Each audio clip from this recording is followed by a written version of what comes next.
നമസ്കാരം. വാർത്തയിലെ സത്യം വാർത്താധിഷ്ഠിത പരിപാടിയിലേക്ക് ഏവർക്കും സ്വാഗതം.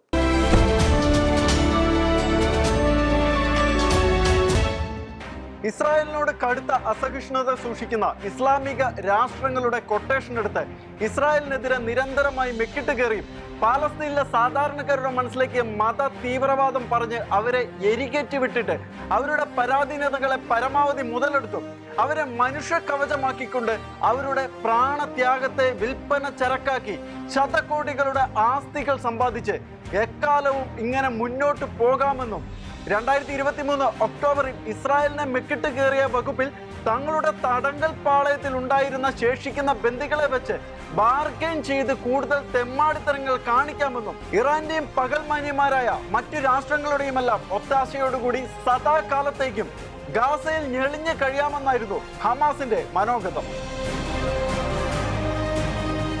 എന്നാൽ അമേരിക്കൻ പ്രസിഡന്റ് ഡൊണാൾഡ് ട്രംപിന്റെ ബുദ്ധിമൂശയിൽ ഉരുത്തിരിഞ്ഞ യുദ്ധവിരാമത്തിന്റെ സമവായ രേഖകൾക്ക് മുന്നിൽ പ്രതിവാദങ്ങളില്ലാതെ കീഴടങ്ങുക മാത്രമായിരുന്നു ഹമാസിന്റെ വിധി. ഇസ്രായേലിനെ സംബന്ധിച്ചിടത്തോളം തങ്ങളുടെ ബന്ദികളെയും മരണപ്പെട്ട ആളുകളുടെയും മൃദുശരീരങ്ങളും തിരികെ ലഭിക്കണമെന്നത് മാത്രമായിരുന്നു വലിയ ഉപാധിയായി ഉണ്ടായിരുന്നത്. ഹമാസിന്റെ നിരായുധീകരണവും ഗാസയുടെ ഭരണത്തിൽ നിന്നും അവരുടെ നിഷ്കാസനവും ഇസ്രായേലിന് അനിവാര്യമായ കാര്യമാണെങ്കിലും അതെല്ലാം ട്രംപ് നിർദ്ദേശിച്ച വെടിനിർത്തൽ വ്യവസ്ഥയുടെ ഭാഗമായിരുന്നതിനാൽ കൈത്തെരിപ്പ് ഒതുക്കി പിടിച്ച് മനസ്സില്ലാ മനസ്സോടെ ഇസ്രായേൽ കാത്തു നിൽക്കുകയായിരുന്നു. എത്ര നല്ല കാര്യങ്ങൾ പറഞ്ഞു കൊടുത്താലും മനുഷ്യ ചോര കണ്ട് കുളച്ചു മതിച്ചില്ല എങ്കിൽ തീവ്രവാദികൾക്ക് സമാധാനം ഉണ്ടാകാറില്ല. അതുകൊണ്ട് തന്നെ വെടിനിർത്തൽ ധാരണകൾ കേട്ട് തല കുലുക്കിയെങ്കിലും കളിച്ച് വെടിനിർത്തൽ കരാർ ഹമാസ് തന്നെ ലംഘിക്കുമെന്ന് ഇസ്രായേൽ കണക്ക് കൂട്ടിയിരുന്നു.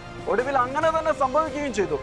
ഗാസ സ്ട്രിപ്പിൽ നിന്നും ഇസ്രായേൽ സേന പിന്മാറിയതിന്റെ തൊട്ടു പിന്നാലെ വെടിനിർത്തൽ കരാറുകളെ നഗ്നമായി ലംഘിച്ചുകൊണ്ട് ഹമാസ് ഭീകരന്മാർ ഗാസയുടെ നിയന്ത്രണം ഏറ്റെടുക്കുകയും യുദ്ധക്കെടുതികളുടെ പരിവശേഷിപ്പുകൾ എന്നവണ്ണം മരണത്തിന്റെ വക്കിൽ നിന്ന് തെന്നിത്തെറിച്ച് ഗാസയിലേക്ക് മടങ്ങിയെത്തിയ നിരപരാധികളുടെ പുറത്തേക്ക് അങ്ങാടിയിൽ തോറ്റതിന്റെ മാനഹാനി മുഴുവൻ ഇറക്കി വെച്ചുകൊണ്ട് അവരെ നിർദാക്ഷിണ്യം വെടിവെച്ചു കൊല്ലുകയും ചെയ്ത് ഹമാസ് തങ്ങളുടെ തനി സ്വഭാവം പുറത്തെടുത്തു.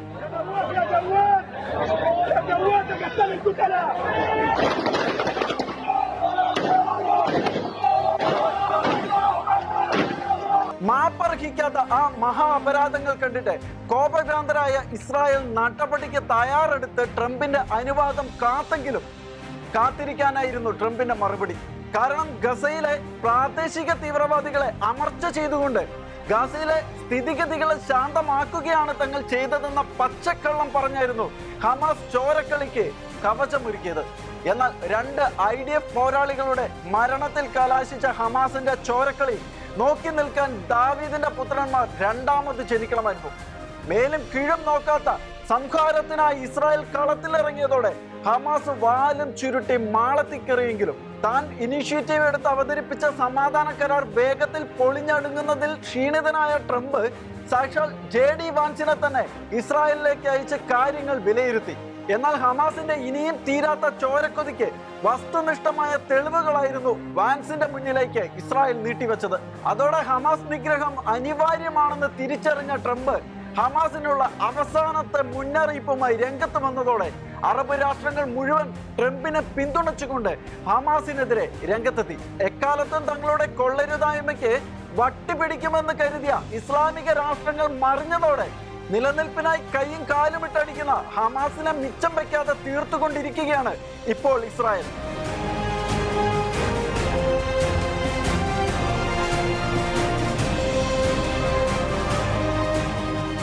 ഹമാസിന്റെ നിരായുധീകരണം, മൃതദേഹങ്ങളുടെ തിരിച്ചേൽപ്പിക്കൽ തുടങ്ങിയ സുപ്രധാന വെടിനിർത്തൽ പോയിന്റുകൾ ലംഘിച്ചതിൽ കുപിതരായ ഇസ്രായേൽ തിരിച്ചടിക്ക് ഊഴം കാത്തിരിക്കുമ്പോഴാണ് ഗാസയിലെ കുട്ടി ഭീകരന്മാർ ഇസ്രായേലിന് നേരെ അക്രമം അഴിച്ചുവിട്ടത്.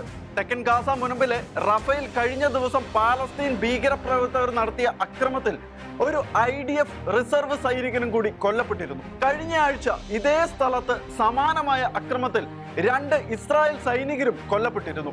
വെടിനിർത്തലിന്റെ ഭാഗമായി ഇസ്രായേൽ നിയന്ത്രണത്തിലുള്ള പ്രദേശമായ യെല്ലോ ലൈനിന്റെ കിഴക്കുവശത്താണ് അക്രമം നടന്നത്.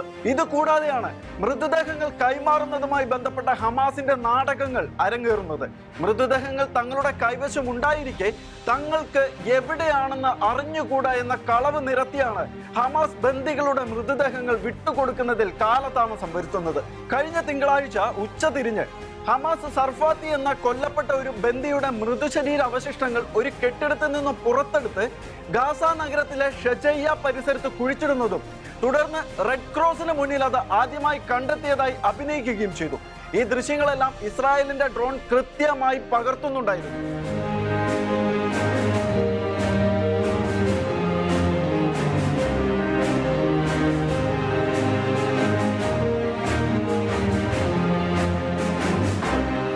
ഇതെല്ലാം കണ്ട് കട്ടക്കലിപ്പിലായ ഇസ്രായേൽ ഒരറ്റം മുതൽ പൊളിക്കാൻ ഉറപ്പിച്ച് സർവ്വസന്നാഹങ്ങളോടെ കളത്തിലിറങ്ങുന്നതിന് മുൻപ് ഗാസയിലെ വെടിനിർത്തൽ കരാർ ഹമാസ് ലംഘിച്ചതിനെ കുറിച്ച് ജനങ്ങളുടെ പ്രതികരണം അന്വേഷിക്കാൻ അടിയന്തര യോഗം വിളിച്ച നെതന്യാഹുവിനോട് ഇസ്രായേൽ സമൂഹം ഒരേ സ്വരത്തിൽ പറഞ്ഞത് ഹമാസിനെ തീർക്കുക എന്ന് തന്നെയായിരുന്നു.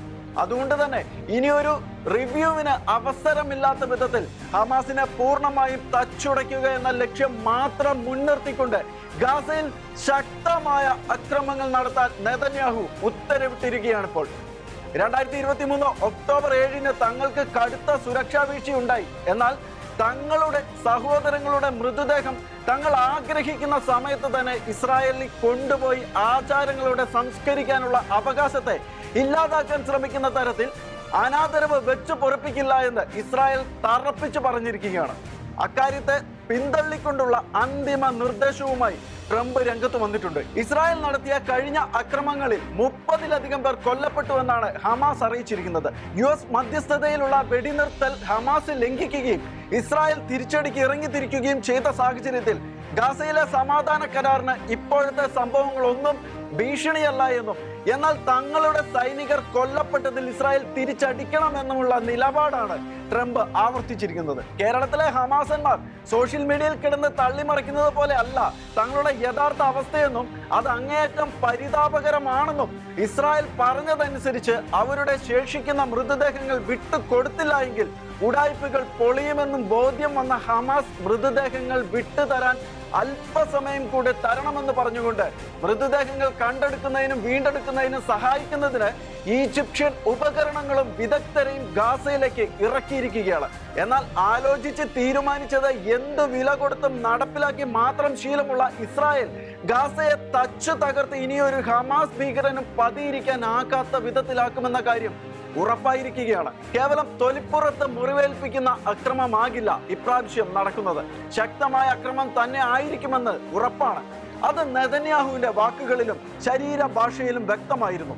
എന്നാൽ ഇസ്രായേൽ വെടിനിർത്തൽ ലംഘനങ്ങൾ നടത്തിയാൽ ഹമാസ് ബന്ദികളുടെ മൃതദേഹം കൈമാറുന്നത് വൈകിപ്പിക്കുമെന്ന പുതിയ അഭ്യാസവുമായി രംഗത്തിറങ്ങിയിട്ടുണ്ട്. അതുകൊണ്ട് തന്നെ പോത്തിനോടിനി വേദമൂതിയിട്ട് കാര്യമില്ലെന്ന ഉറച്ച തീരുമാനത്തിൽ ഇസ്രായേൽ പറഞ്ഞത് പ്രാവർത്തികമാക്കുകയാണ്. ഗാസയുടെ തെക്കൻ നഗരമായ റഫയിലേക്ക് ഇരച്ചിറങ്ങിയ ഇസ്രായേൽ സൈന്യം സൈനിക നടപടി ആരംഭിച്ചിരിക്കുകയാണ്. ഇനി എന്തെല്ലാം സംഭവിക്കുമെന്ന് ട്രംപിന് പോലും നിശ്ചയമില്ല. അതിനിടെ ബന്ദികളാക്കപ്പെട്ട 2 പേരുടെ മൃതദേഹങ്ങൾ കണ്ടെത്താൻ കഴിഞ്ഞതായും തെക്കൻ ഗാസയിലെ ഒരു തുരങ്കത്തിൽ ഒരു ബന്ദിയുടെ മൃതദേഹം കണ്ടെത്തിയതായും ഹമാസ് അറിയിച്ചെങ്കിലും ഇസ്രായേൽ വെടിനിർത്തൽ കരാർ ലംഘിച്ചതിനാൽ മൃതദേഹങ്ങൾ തൽക്കാലം കൈമാറില്ല എന്നാണ് ഹമാസിന്റെ വാദം. ലോകം മുഴുവൻ കൈയടിച്ച ഒരു യുദ്ധവിരാമ കരാറിന്റെ പിൻബലത്തിൽ തടി രക്ഷിച്ച് എവിടെയെങ്കിലും പോയി സമാധാനത്തോടെ ജീവിക്കാൻ ഹമാസന്മാർക്ക് അവസരമുണ്ടായിരുന്നു.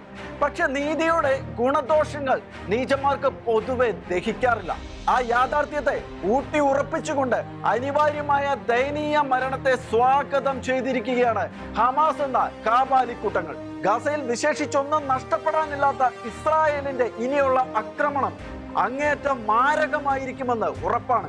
എന്നാൽ അതിനു മുൻപ് പച്ചക്കള്ളങ്ങളുടെയും വ്യാജ വാർത്തകളുടെയും മൂടി തുറന്നു വിട്ടുകൊണ്ടിറങ്ങിയ ഹമാസ് ആടിനെ പട്ടിയാക്കുന്ന വിധത്തിലാണ് ഇസ്രായേൽ തകർന്നുവെന്നും തങ്ങളുടെ സൈന്യം മാത്രം ശക്തമായി മുന്നോട്ട് പോകുന്നുവെന്നുമുള്ള പച്ചക്കള്ളങ്ങൾ പുറത്തുവിട്ടുകൊണ്ടിരിക്കുന്നത്. അത്തരം പച്ചക്കള്ളങ്ങൾ തൊണ്ട കൂടാതെ വിഴുങ്ങുന്ന ഇസ്ലാമിക് പൊളിറ്റിക്സിന്റെ കയ്യാളുകൾ കേരളത്തിലേതടക്കമുള്ള ഏഴാം കൂലി മാധ്യമങ്ങളെ വിലക്കെടുത്ത് നടത്തുന്ന തരംതാണ് ഹമാസ് പ്രകീർത്തനം സാമാന്യ മര്യാദയുടെ എല്ലാ സീമകളും ലംഘിച്ചിരിക്കുകയാണ്. എന്നാൽ ഗാസയിൽ സംഭവിക്കുന്നത് എന്താണെന്ന് സൂക്ഷ്മമായി പഠിക്കുന്നവർക്ക് മനസ്സിലാക്കാൻ കഴിയുന്ന ഒരു കാര്യം, ഇസ്രായേൽ തകർത്ത് തരിപ്പണമാക്കി വിട്ടതിന്റെ ബാക്കി ഭാഗങ്ങളായ ഹമാസ് പച്ച നിറത്തിലുള്ള മുഖംമൂടിയും ധരിച്ച് ആയുധവും എന്തിക്കൊണ്ട് ഗാസയുടെ അധികാരം തങ്ങളുടെ കയ്യിൽ തന്നെയാണെന്ന് തെറ്റിദ്ധരിപ്പിക്കാനുള്ള നീക്കത്തിന്റെ ഭാഗമായി ഗാസയിൽ കാട്ടിക്കൂട്ടിയതെല്ലാം അവർക്കിപ്പോൾ കനത്ത തിരിച്ചടിയായി മാറിയിരിക്കുന്നു എന്നതാണ്. ഒരു ഭാഗത്ത് ഇസ്രായേലും അമേരിക്കയും ഒപ്പം നിൽക്കുമെന്ന് ഹമാസന്മാർ കരുതിയ ഇസ്ലാമിക രാഷ്ട്രങ്ങളും ഹമാസിന് ചെക്ക് പറഞ്ഞതിന് പിന്നാലെ ഗാസയിലെ സകല കുടുംബങ്ങളും ഹമാസിനെതിരെ ഇപ്പോൾ ശക്തമായി രംഗത്ത് വന്നിരിക്കുകയാണ്. മുൻപും ഗാസയിലെ ജനങ്ങൾ ഹമാസിനെ തങ്ങളെ ഭരിച്ചത് മതിയെന്ന് പറഞ്ഞുകൊണ്ട് അതിശക്തമായ പ്രക്ഷോഭങ്ങൾ ഉണ്ടാക്കിയിരുന്നു. അവരുടെ അതിജീവനത്തിന്റെ പ്രതീക്ഷകളെല്ലാം തകർന്ന് തരിപ്പണമായി എന്ന് തിരിച്ചറിഞ്ഞ ഈ ഘട്ടത്തിലും ഇതേ പ്രതിഷേധങ്ങൾ 10 മടങ്ങ് ശക്തമാക്കി അവർ ശക്തിയോടുകൂടി രംഗത്തിറങ്ങിയിരിക്കുകയാണ്. ഹമാസിന്റെ ഒരുമാതിരിപ്പെട്ട കയ്യിലിരിപ്പുകളെ കുറിച്ച് വ്യക്തമായ ധാരണകളുള്ള ഗാസയിലെ തെക്കൻ സ്ട്രിപ്പിലെ കനത്ത ആയുധധാരികളായ അവരിപ്പോൾ ഹമാസിനെതിരെ പരസ്യമായി രംഗത്ത് വന്നിരിക്കുകയാണ്. ഇവരിൽ അബൂ സിയാദ് വംശത്തിൽപ്പെട്ട തോക്കുധാരിയായ ഒരാൾ ഹമാസിനെതിരെ പരസ്യമായി രംഗത്ത് വന്ന് ഹമാസ് തങ്ങളുടെ ബന്ധുക്കളിൽ ഒരാളെ കൊലപ്പെടുത്തിയെന്നും അതിന് ഉത്തരവാദികളായ ഹമാസ് പ്രവർത്തകരെ കൈമാറണമെന്നും ആവശ്യപ്പെടുന്ന വീഡിയോ ഇതിനോടകം സമൂഹ മാധ്യമങ്ങളിൽ വൈറലായിരിക്കുകയാണ്. ഇവരുടെ കൂട്ടത്തിലെ മറ്റൊരു വിഭാഗമായ ബർബക് വംശവും ഹമാസിനെതിരെ ശക്തമായ വെല്ലുവിളികളും പോരാട്ടവുമായി രംഗത്തിറങ്ങിയിരിക്കുകയാണ്. നാസർ ആശുപത്രിയിൽ ഇരുവരും ഹമാസും തമ്മിൽ അതിശക്തമായ പോരാട്ടം ഉണ്ടാവുകയും ഹമാസ് പ്രാണരക്ഷാർത്ഥം അവിടെ നിന്നും ഓടിപ്പോവുകയുമാണ് ഉണ്ടായതെന്ന് പുറത്തു വരുന്ന വിവരങ്ങൾ സൂചിപ്പിക്കുന്നു. മുൻപ് ഹമാസും ബർബക് വംശക്കാരും തമ്മിൽ സംഘർഷം ഉണ്ടാവുകയും ഹമാസിന് തിരിച്ചടികൾ നേരിടേണ്ടി വരികയും ചെയ്തിട്ടുണ്ടെന്നാണ് പുറത്തു വരുന്ന വിവരങ്ങൾ. എന്നാൽ കാര്യങ്ങൾ ഇത്രയും എത്തിയ സ്ഥിതിക്ക് പ്രതികരിക്കേണ്ട സമയം അതിക്രമിച്ചിരിക്കുന്നുവെന്നും തങ്ങൾ ഇനി നോക്കിയിരിക്കുകയില്ല എന്നും വ്യക്തമാക്കിക്കൊണ്ട് ബർബക് കുടുംബം ഹമാസിനെതിരെ ആഞ്ഞടിച്ചുകൊണ്ട് ഇപ്പോൾ രംഗത്ത് വന്നിരിക്കുകയാണ്. നീണ്ട 2 പതിറ്റാണ്ടുകൾ ഗാസയെ അടക്കി ഭരിച്ചുകൊണ്ടിരുന്ന ഹമാസന്മാർക്കെതിരെ ഇത്രയും ശക്തമായ പോരാട്ടങ്ങൾ ഉണ്ടാകുന്നത് ഇത് ആദ്യമായിട്ടാണ്. ഈ കാലഘട്ടം അത്രയും ഹമാസിനൊപ്പം നിന്ന് തീവ്രവാദത്തിന്റെ ബാലപാഠങ്ങൾ പഠിച്ചെടുത്ത ആയുധധാരികളായ ഗോത്രങ്ങൾ പരസ്യ പ്രസ്താവനകളിലൂടെയും സായുധ ഏറ്റുമുട്ടലുകളിലൂടെയും ഹമാസ് ഭീകര ഗ്രൂപ്പിനെ പരസ്യമായി എതിർത്തുകൊണ്ടിരിക്കുകയാണ്. ഇവരെ സ്വാധീനിച്ചിരിക്കുന്നത് ഇസ്രായേൽ ആണെന്ന പ്രചാരണങ്ങൾ ഇപ്പോൾ നിലനിൽക്കുന്നുണ്ടെങ്കിലും ഹമാസ് എന്ന തെമ്മാടിക്കൂട്ടങ്ങൾ ഇപ്പോൾ എല്ലാ അർത്ഥത്തിലും ഗാസക്കാർക്ക് ഉപദ്രവമായി മാറിയിരിക്കുകയാണ്. അതിനിടെ ഹമാസിന് വേണ്ടി വൻപൻ നുണകളെ ഉൽപ്പാദിപ്പിച്ച് വിതരണം ചെയ്യുന്ന ഒരു നുണ ഫാക്ടറിയായിരുന്നു അൽ ജസീറ ടെലിവിഷൻ എന്ന യാഥാർത്ഥ്യങ്ങൾ ഇപ്പോൾ മറനീക്കി പുറത്തു വന്നിരിക്കുകയാണ്. ലോകത്തിലെ ഇടത് ഇസ്ലാമിക ആശയധാരയിൽ പ്രവർത്തിക്കുന്ന വോക്കിസ്റ്റ് മാധ്യമങ്ങളുടെ തലപ്പ് തിരുന്നുകൊണ്ട് അൽ ജസീറ പടച്ചുവിടുന്ന നട്ടാൽ കുരുക്കാത്ത പച്ചക്കള്ളങ്ങൾ തൊണ്ട കൂടാതെ വിഴുങ്ങുകയായിരുന്നു ലോകത്തിലെ വോക്കിസ്റ്റ് മാധ്യമങ്ങൾ. എന്നാൽ അതെല്ലാം അൽ ജസീറ ഹമാസ് കൂട്ടുകെട്ടിൽ ഉരുത്തിരിഞ്ഞ സ്ക്രിപ്റ്റുകളായിരുന്നുവെന്നും അൽ ജസീറ നടത്തിയ അഭിമുഖങ്ങൾ ഹമാസിന്റെ നിർദ്ദേശങ്ങൾ അനുസരിച്ചായിരുന്നുവെന്നും അൽ ജസീറയുടെ മാധ്യമ പ്രവർത്തകരിൽ പലരും ഹമാസിന്റെ പട്ടാളത്തിലെ സൈനികരായിരുന്നുവെന്നുമുള്ള വാർത്തകളാണ് ഇപ്പോൾ പുറത്തു വന്നിരിക്കുന്നത്. ഇസ്രായേൽ പൗരന്മാരിൽ ചിലരെ 2 വർഷത്തിലധികം തടങ്കലിൽ പാർപ്പിച്ച രഹസ്യമായ ഭൂഗർഭ തുരങ്കങ്ങൾക്കുള്ളിൽ കയറിച്ചെന്ന് വിശദാംശങ്ങൾ ഒപ്പിയെടുക്കാനുള്ള സ്വാതന്ത്ര്യവും അൽ ജസീറയുടെ റിപ്പോർട്ടർമാർക്കുണ്ടായിരുന്നു. എന്നാൽ ഹമാസിനെ പാലൂട്ടിയ ഖത്തർ എന്ന രാഷ്ട്രം ഇപ്പോൾ സംസാരിക്കുന്നത് പോലെയുള്ള മാനുഷിക മര്യാദകളുടെ ഒരംശം പോലും അവരുടെ മാധ്യമമായ അൽ ജസീറ കാണിച്ചില്ല എന്നും അത് കടുത്ത മനുഷ്യാവകാശ ലംഘനമായി മാറിയിരിക്കുകയാണെന്നും ഇപ്പോൾ ലോകത്തിന് മുഴുവൻ ബോധ്യപ്പെട്ടിരിക്കുകയാണ്. വാണിജ്യ വാർത്താ വിതരണ കാര്യങ്ങൾക്കായി ഖത്തർ തുടങ്ങിയ അൽ ജസീറ ചാനൽ ക്രമേണ തീവ്രവാദത്തിന് അടിമപ്പെട്ടു പോയെങ്കിൽ അത് ഖത്തറിന്റെ കൂടെ അനുവാദത്തോടു കൂടിയാണ്. കാരണം ഹമാസ് തീവ്രവാദി നേതാക്കളിൽ ഭൂരിപക്ഷവും ഉണ്ടുറങ്ങി കഴിഞ്ഞിരുന്നത് ഖത്തറിൽ തന്നെയാണല്ലോ. ഗാസയുടെ യഥാർത്ഥ ചിത്രം ഇപ്പോൾ ഇതൊക്കെയാണ്. എന്നാൽ തീവ്രവാദികളോ തീവ്രവാദി മാനസരോ അത് അംഗീകരിക്കാതെ പച്ചക്കള്ളങ്ങൾ പ്രചരിപ്പിച്ച് കളിക്കുകയാണ്. അതുകൊണ്ടാണ് സമാനതകളില്ലാത്ത പ്രതിസന്ധികളാണ് ഗാസയിൽ ഇപ്പോൾ ഹമാസ് അനുഭവിച്ചു കൊണ്ടിരിക്കുന്നതെങ്കിലും അവരുടെ ദമ്പടി പറ്റി യൂട്യൂബ് മാധ്യമ പ്രവർത്തനവുമായി കേരളത്തിൽ ഇറങ്ങിയിരിക്കുന്ന ചിലർ ഹമാസ് വിജയത്തിൽ നിന്നും വിജയത്തിലേക്ക് കുതിക്കുകയാണെന്നും ഹമാസിന് ആധിപത്യം കൂടിയെന്നും ഇസ്രായേൽ നിക്കക്കള്ളിയില്ലാതെ ഓടുകയായിരുന്നുവെന്നുമുള്ള പച്ചക്കള്ളങ്ങൾ ലബലേശം ലജ്ജയില്ലാതെ പ്രചണ്ഡമായി പ്രചരിപ്പിച്ചുകൊണ്ടിരിക്കുകയാണ്. ഇതൊക്കെ കാണുകയും കേൾക്കുകയും ഒക്കെ ചെയ്യുമ്പോൾ ഹമാസന്മാർ തന്നെ ഞെട്ടിത്തരിച്ച് ഇവന്മാരോടൊക്കെ ചോദിക്കുന്നത് നിങ്ങൾക്ക് ഇതൊക്കെ എങ്ങനെ സാധിക്കുന്നതാവൂ എന്നാണ്. ഏതായാലും തങ്ങളുടെ മൃതദേഹങ്ങൾ വിട്ടുകൊടുക്കാൻ ഹമാസിന് ഇസ്രായേൽ നൽകിയിരിക്കുന്ന സമയം അതിക്രമിച്ചിരിക്കുകയാണ്. പറ്റ കുടുങ്ങി ഇല്ലാതായിട്ട് പച്ചക്കള്ളം പറഞ്ഞ് ജീവിക്കാൻ ശ്രമിക്കുന്നത് തീവ്രവാദികൾക്കെല്ലാം അലങ്കാരമാണ്. ഓപ്പറേഷൻ സിന്ദൂരിൽ തകർന്ന് തരിപ്പണമായിട്ടും പച്ചക്കള്ളങ്ങൾ പറഞ്ഞ് നിലനിൽക്കാൻ ശ്രമിച്ച പാക്കികളുടെ പരമഗതികേടുകൾ ലോകം മുഴുവനും കണ്ടതാണ്.